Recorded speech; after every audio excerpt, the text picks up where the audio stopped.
Greetings, I'm Solidus-Skully and welcome back to Silent Hill 2. We have a new companion with Maria joining us for this adventure, and unlike Eileen Galvin, you do kind of have to watch out for her safety in more ways than you might think, because given that there's a certain ending, basically try not to bump into Maria, make sure you don't leave her behind, and again, for goodness sake, the friendly fire is a thing, so don't shoot at her, don't beat her with a steel pipe, and well, you should be good. Protect her from the monsters, because she threw away her only gun, if you happen to play the Born from a Wish scenario beforehand, which honestly would have been useful, but hey, who am I to judge somebody who was, just before she met James, contemplating suicide over the meaning of her existence. But in any case, we're still in pretty much a more cruisy safe mode. Like, I mean, the music isn't quite as spooky right now, and again, aside from the occasional lying figure or mannequin, we're pretty much just cruising around town and looking for things to do. Also, I believe if you head towards the Silent Hill Historical Society and I believe the road that leads to the Lakeside Amusement Park, you actually get mannequins that, like, fling themselves over the fence and try to attack you, which is, quite bizarre and very, very video gamey for something of Silent Hill 2's caliber. I don't know why that happens, I guess it was just, fuck it, it's a video game, maybe?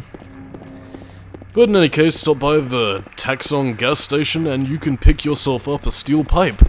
And of course you won't encounter any truckers who just stop by and going, "Why'd he bite me?" Oh yeah, and also another thing to note about the PC version, I believe this was also in the PS2 version as well, but yeah, you can actually switch weapons. And by switch weapons, I mean not going through the menu, but just, you know, flicking over and switching to a different weapon type if you want. So, yeah, there's that. Whoopee. But anyway, if you're looking for your next point of interest to go in terms of plottiness, well, look no further than Pete's Bowlerama. And, Maria doesn't like bowling and refuses to go inside, even though the only thing that'll be out here is, monsters. Very interesting. But, yeah. Not everybody likes bowling, although I actually really like bowling. So what'd you do? Robbery? Murder? Nah, nothing like that. Huh! You're just a gutless fatso. What'd you have to say that for?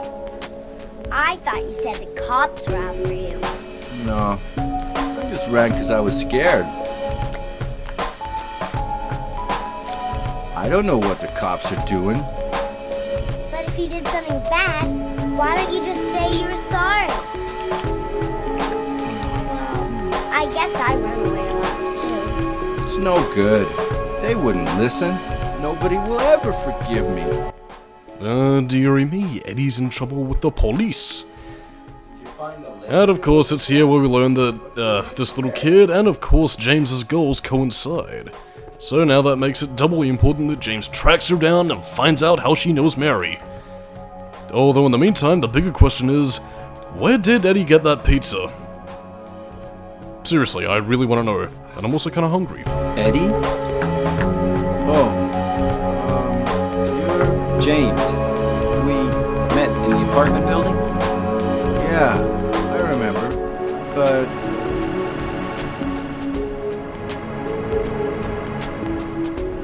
Are you alone here, Eddie? No.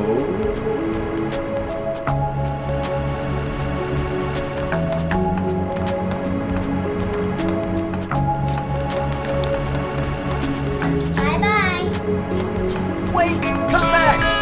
Eddie, let's go after her. Huh? Laura? But why? Laura. Is that her name? That's what she said. This town is full of monsters. How can you sit there and eat pizza? She said she was fine by herself. She said a fatso like me would just slow her down. Forget you. By the way, Eddie does claim that he doesn't really know Laura that well, but again, if you remember back to the intro cutscene of Silent Hill 2, he was the reason why Laura got a lift into Silent Hill to begin with, since he accompanied her in that little truck that you saw right on the outskirts of the Toluca Lake outpost, so yeah, I guess maybe they kind of met at the same gas station, because again, if you read up on the manual, Eddie was once a gas station attendant, so yeah, bit of a discrepancy there, I suppose, but Whatever. And once again, where did he get that pizza? Like, there's no service place around. Did he just find it? Why is it still warm?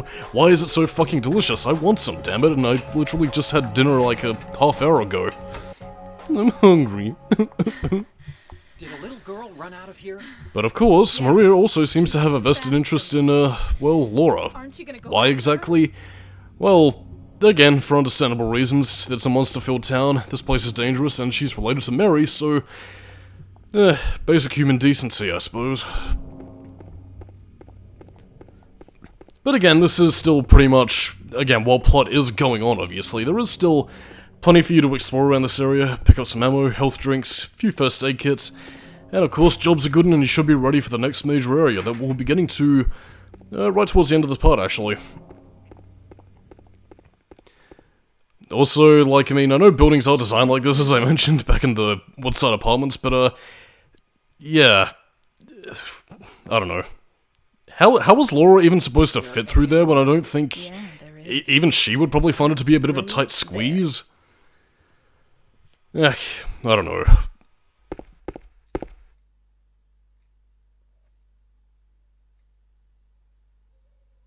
James, you can't make it through there. It's no good. It's locked.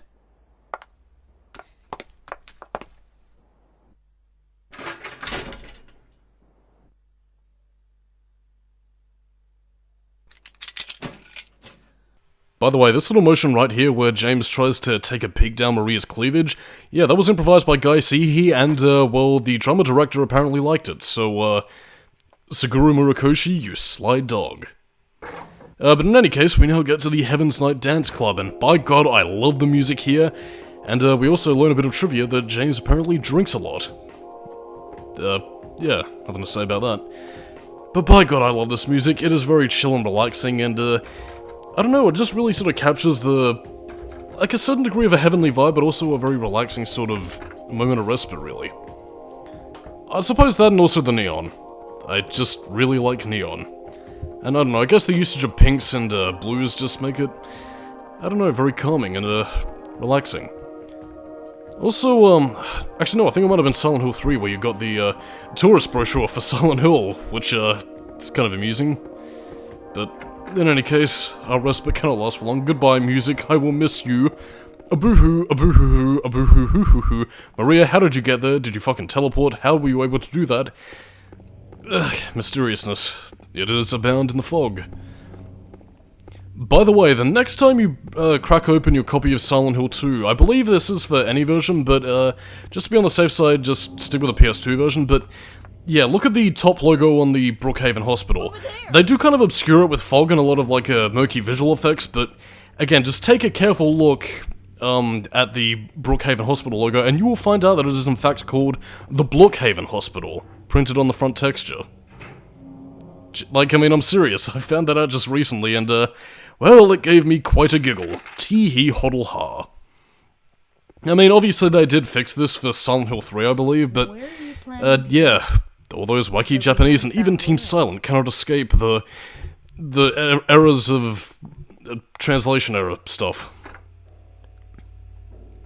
But I mean, anyway, that's just apples and oranges, really, talking about everything else.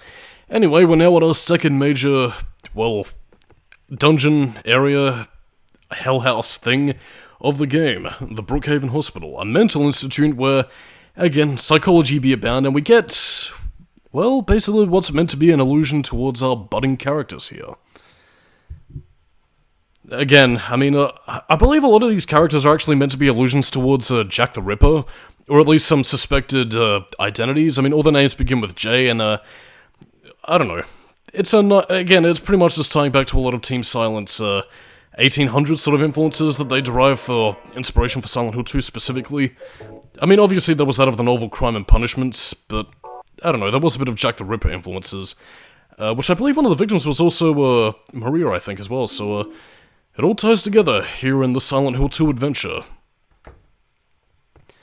And again, it's also here where we get our first mentions of the Otherworld, so again, like, I mean, the townsfolk are quite obviously aware of something going on around here, but I guess maybe, unless of course they see it for themselves, they either clam up about it, are locked in Brookhaven Hospital themselves, or they just don't quite believe it unless either they have special knowledge about it, like Ernest Baldwin or the cult or something, but I don't know, I guess at this point it was really just a research theory.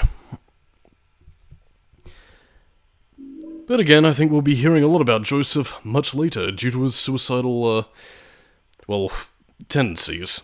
And not the band that just wants a Pepsi. One goddamn Pepsi. Dun dun ba ba ba.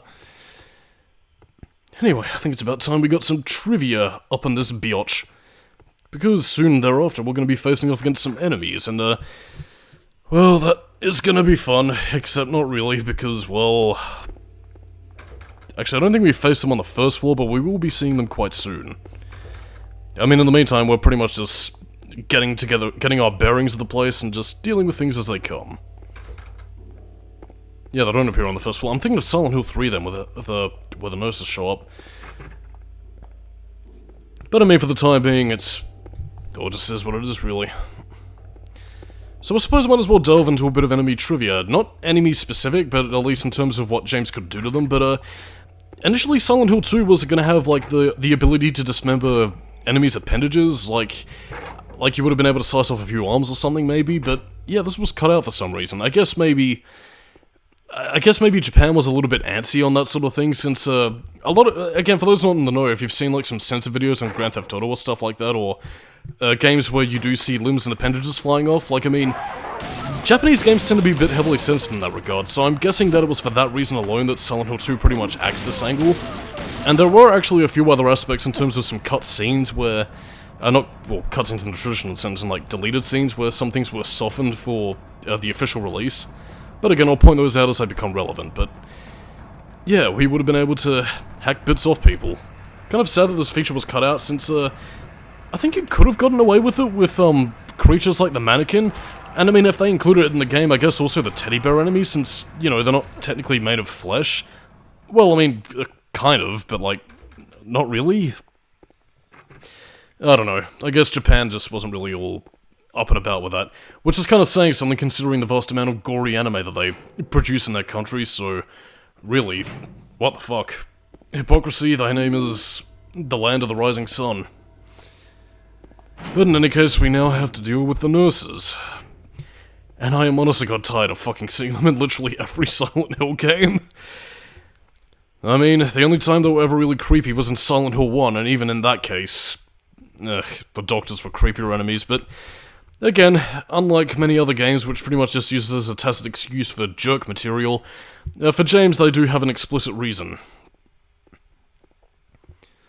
And again, already we're getting numbers and letters for puzzles, which again is related to one of the patients who, well, had a very close relationship to a woman named Louise, which I think was taken from Twin Peaks in terms of naming. But yeah, I mean, if you're worried about having to defend Maria all throughout the hospital, don't worry, there is a place where you can eventually just up and drop her off while James goes off and explores, but yeah, again, that's pretty much just there to not only, I guess, get her out of your hair, but also to create situations where you can basically go for a specific ending. Also, another thing, I'm trying to remember the trivia specifically, I think it was Masahiro Ito who initially stated that, no, it was one of his earlier concept designs actually, that the nurses were initially going to be wielding, like IV drips and use them as weapons, but instead they were given the steel pipes to pay homage to Harry Mason, I believe? Or at least I guess, I think it was in terms of the way they swing the weapon around, but yeah, interesting bit of trivia. It would have been interesting to see how they would have used the IV drip, actually. I guess maybe they couldn't find a way to implement it as a weapon, or like give it like some sort of secondary attack, like maybe akin to what the Lying Figure had with the spraying ability. I don't know, like, I mean, it might have been a bit Resident Evil, but maybe they could have afflicted like some sort of poison status that you could have needed to use the ampoules in order to cure. But I mean, I don't really know what else to say in that aspect. I guess maybe they didn't really think that far ahead, or were just busy, you know, making sure the game functioned, because, for those of you who've seen the Silent Hill HD collection and its port of Silent Hill 2 using an earlier version of the game, oh dearie me, that version is, buggy as fuck. But in any case, we're getting some shotgun shells. Very interesting.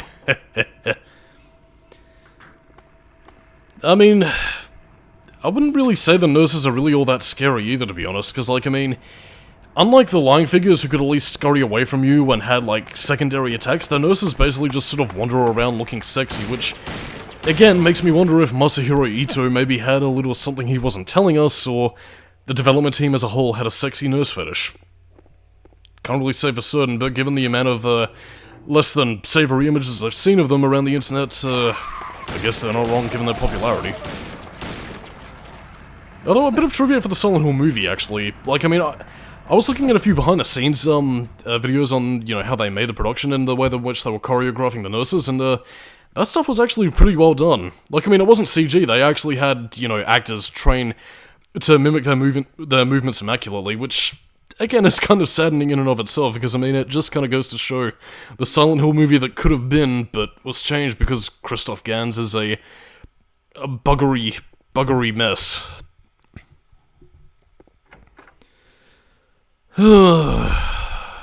What could have been, what could have been.